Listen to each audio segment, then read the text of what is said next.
Το ζευγάρι του Κώστα Καραμανλή και της Νατάσας Πάζαιτη υπήρξε για πολλά χρόνια ένα από τα πλέον αναγνωρίσιμα και σχολιασμένα της δημόσιας ζωής. Η προσωπική τους πορεία εξελίχθηκε παράλληλα με την πολιτική διαδρομή του πρώην Πρωθυπουργού, προσδίδοντας στη σχέση τους έντονο δημόσιο ενδιαφέρον. Η γνωριμία τους στα τέλη της δεκαετίας του 1980 και η γρήγορη σύσφυξη των δεσμών τους οδήγησαν σε έναν γάμο που για χρόνια προβαλόταν ως σταθερός και υποδειγματικός, αποτελώντας σημείο αναφοράς για την πολιτική και κοινωνική ζωή της χώρας. Η κοινή του ζωή απέκτησε ακόμη μεγαλύτερη δημοσιότητα με τη γέννηση των διδήμων παιδιών τους το 2003, σε μια περίοδο όπου ο Κώστας Καραμανλής κατήχε την ανώτατη πολιτική θέση της χώρας και βρισκόταν στο επίκεντρο της δημόσιας προσοχής. Οι δημόσιες εμφανίσεις της οικογένειας, αν και σπάνιες, προκαλούσαν πάντοτε ενδιαφέρον και συζητήσεις γύρω από την εικόνα τους, την ιδιωτικότητα και τις μεταξύ τους σχέσεις, καθώς το πρωθυπουργικό ζευγάρι λειτουργούσε ως σύμβολο σταθερότητας. Τα τελευταία χρόνια, ωστόσο, οι φήμες για κρίση στο γάμο τους φαίνεται να εντείνονται.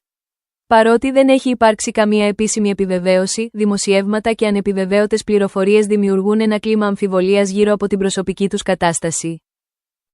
Ενδείξεις που κυκλοφορούν στα μέσα ενημέρωσης, όπως η φημολογούμενη προσωρινή απομάκρυνση της Νατάσας Πάζαιτη από την οικογενειακή κατοικία στη Ραφίνα, έχουν τροφοδοτήσει περαιτέρω τα σενάρια και τις εικασίες. Τα δημοσιεύματα επιχειρούν να συνδέσουν αυτά τα γεγονότα με προσωπικές επιλογές και τη δημόσια στάση των δύο, παρουσιάζοντας το ζευγάρι ως ανθρώπους που δοκιμάζονται μακριά από την ενεργό πολιτική σκηνή και την έντονη δημοσιότητα του παρελθόντος. Ωστόσο, η απουσία επίσημων δηλώσεων αφήνει μεγάλο περιθώριο για υπερβολές και αυθαίρετες ερμηνείες, οι οποίες συχνά συγχέονται με την πραγματικότητα και δυσκολεύουν τη διάκριση ανάμεσα σε γεγονότα και φήμες.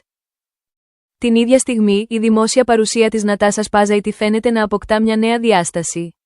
Μέσα από τα κοινωνικά δίκτυα προβάλλει πλευρές της προσωπικής και οικογενειακής της ζωής, όπως πρόσφατα με φωτογραφία της κόρης της Αλίκης.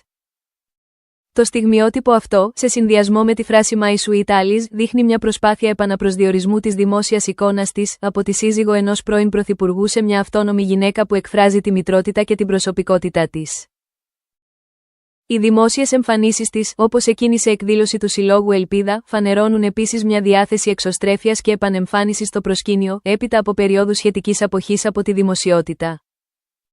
Το ενδιαφέρον των πολιτών και των μέσων για τη σχέση Καραμανλή-Πάζαιτη αντικατοπτρίζει κάτι βαθύτερο, την τάση της ελληνικής κοινωνίας να συνδέει τις πολιτικές φυσιογνωμίες με την προσωπική του ζωή και τις οικογενειακές τους ισορροπίες. Ο μύθος του πρωθυπουργικού ζευγαριού κουβαλά πάντοτε ένα στοιχείο λαϊκού ρομαντισμού αλλά και έντονης περιέργειας. Πίσω όμως από τα φώτα και τις εικασίες βρίσκονται δύο άνθρωποι με μακρά κοινή πορεία και σημαντικές δοκιμασίες. Αν πράγματι βιώνουν δύσκολες ώρες, αυτό λειτουργεί ως υπενθύμηση ότι η ιδιωτική σφαίρα, ακόμη και για τους πιο προβεβλημένους ανθρώπους, χρειάζεται σεβασμό, χρόνο και χώρο για ανασύνταξη μακριά από τα αδιάκριτα βλέμματα.